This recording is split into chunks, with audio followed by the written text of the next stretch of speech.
Welcome to Bible Time with Mrs. Shirley at Walter Hill Church of Christ. Are you ready to listen to another Bible story? Do you have your eyes ready to watch and your ears ready to hear and your feet and hands still and ready to hear a story from God's Word? Well, today we're going to look in my mailbox and see what our word is for the week. I wonder what it's going to be. The word this week is secret. Pretty good word to find in my mailbox, isn't it? So I know there's a story about a secret in the Bible, but let me tell you something that happened to me. There was a time that I planned a surprise party for a good friend of mine, and I told a lot of our other friends that it was going to be a surprise party, and they were all to keep it a secret and not tell her. So everyone did good about not telling her, and we all hid around the house, and when she came to our house, everyone jumped out and said, "Surprise!" And she was very surprised and very happy, and we had a really fun party because everyone kept that secret. Have you ever bought a present for someone? I have one today. I have a present in my mailbox. I wonder what's inside. It's kind of fun getting a present because what's inside it is a secret. But you know, when my children were really little, they didn't always keep secrets very well. If they would buy me a present, they couldn't wait to tell me what it was before I ever opened the box. But it was a lot more fun to me when I didn't know what's in there. Then I could open the box and see what it was. I have a Hershey Kiss. What a great secret. I really like Hershey Kisses, and I will enjoy that in a little while. But it wouldn't have been as much fun if someone said, here's a present, and you know what's in it? There's a Hershey's Kiss in there. Well, I would be happy to get the Hershey Kiss, but it wouldn't have been quite as much fun if someone had told my secret. I wonder what the Bible says about secrets. Well, let's look in the Bible and see. We have a verse in Proverbs chapter 11, verse 13. Now, where is Proverbs? It's in the Old Testament. So let's see if we can figure out where to go. It's a little further than we've been looking so far. Genesis, Exodus, Leviticus, Numbers, Deuteronomy, Joshua, Judges, Ruth, 1st and 2nd Samuel, 1st and 2nd Kings, 1st and 2nd Chronicles, Ezra, Nehemiah, Esther, Job, Psalm, Proverbs. Whew, that's a long way in the Bible. In fact, it's almost halfway through the Bible. So we're looking at Proverbs chapter 11, verse 13. A talebearer reveals secrets, but he who is of a faithful spirit conceals a matter. If you tell secrets, you're considered a talebearer. Sometimes we call that a tattletale. And you don't want to tell someone's secrets when they're good secrets. Now I have a song about secrets. You can sing with me. I'm a little secret you can keep. I'm a surprise, I'm very sweet. If you keep me quiet, you will feel a lot of joy when I'm revealed. Have you ever tried to figure out a riddle? Well, a riddle is a kind of a secret too. If I know the answer and you don't, I'm keeping that a secret until you can figure it out. Well, I have a riddle for you. What is often on the ground getting stepped on by others, but you don't have to wash it because it never gets dirty? In fact, you couldn't wash it if you tried. I'll let you think about that riddle and I'll tell you the answer later. You know, there's a story in the Bible in the book of Judges. This story is about Samson and a riddle he had. It's called Samson and His Riddle, illustrated by Richard Gunther. One day Samson went down to the Philistine town of Timnah. He noticed a young, attractive Philistine woman.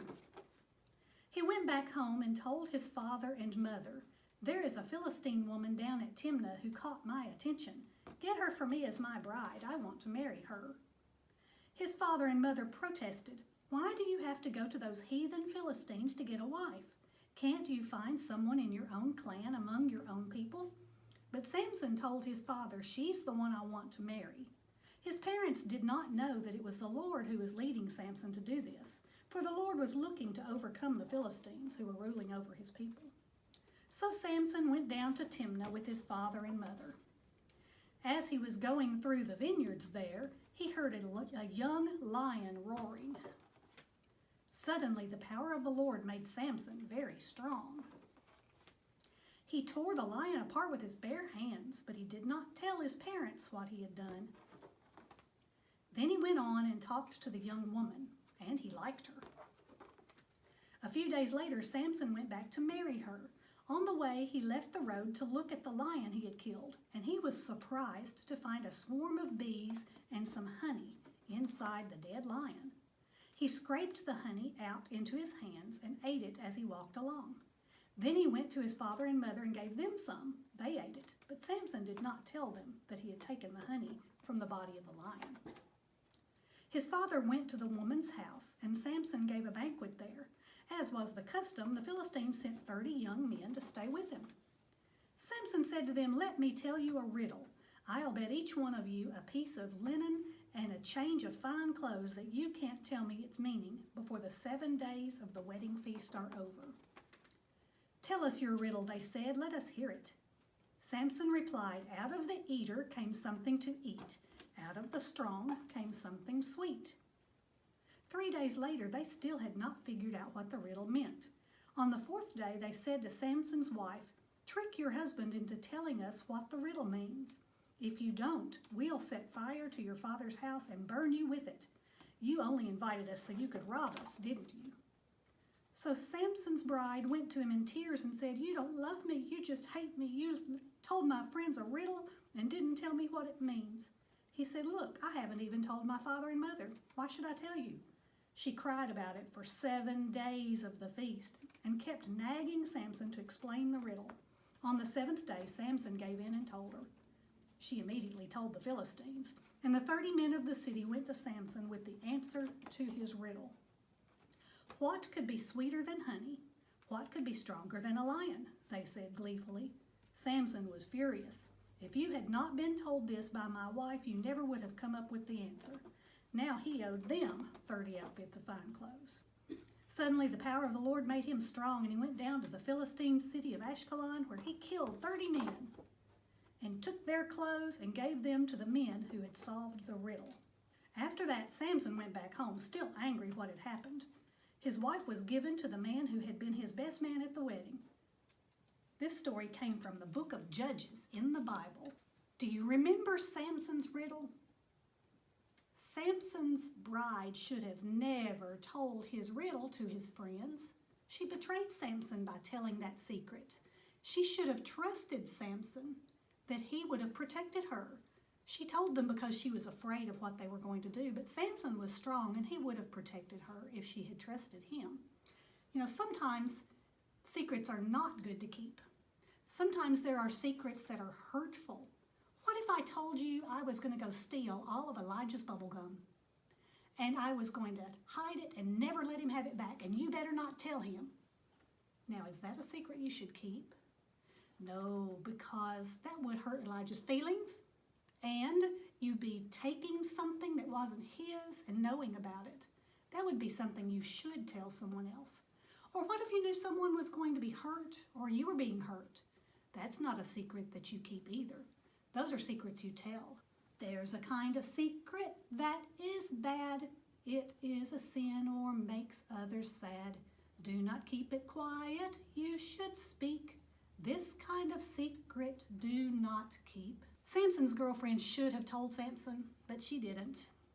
And as it ended up, her dad let her get married to somebody else. She didn't get to marry Samson after all. Now, what about my riddle? You remember Samson's riddle? The riddle I told you at the first? What's on the ground getting stepped on, but you don't have to wash it because it never gets dirty. In fact, you couldn't wash it even if you tried. Did anybody figure out my riddle? It's your shadow. That's my little riddle for the day, and you can try to ask someone else and see if they can figure out that riddle. Now, there is someone who knows all things. In fact, you cannot keep a secret from that one. Do you know who it is? It's God. He knows all of our secrets, so we should never try to hide things from God. Let's look at another verse in the Bible. This was in the book of Luke, Luke 8:17. We find it in our Bible in the New Testament. Luke chapter 8, verse 17 says, "For nothing is secret that will not be revealed, nor anything hidden that will not be known and come to light." Oh, be careful, little eyes, what you see. Oh, be careful, little eyes, what you see. For the Father up above is looking down in love, so be careful, little eyes, what you see. Oh, be careful, little ears, what you hear. Oh, be careful, little ears, what you hear. For the Father up above is looking down in love, so be careful, little ears, what you hear. Oh, be careful, little mouth, what you say. Oh, be careful, little mouth, what you say. For the Father up above is looking down in love, so be careful, little mouth, what you say. Oh, be careful, little hands, what you do. Oh, be careful, little hands, what you do. For the Father up above is looking down in love, so be careful, little hands, what you do. Oh, be careful, little feet, where you go. Oh, be careful, little feet, where you go. For the Father up above is looking down in love, so be careful, little feet, where you go. Watch your eyes, your ears, your mouth, your hands, your feet. Watch your eyes, your ears, your mouth, your hands, your feet. For the Father up above is looking down in love. Watch your eyes, your ears, your mouth, your hands, your feet. And I hope this week you will think about secrets that are good, secrets that are not good, and remember when it is right to tell those. But always remember that God is watching and He loves us. He wants us to do what's right for Him. So this week, do your best to try to please God. Bye.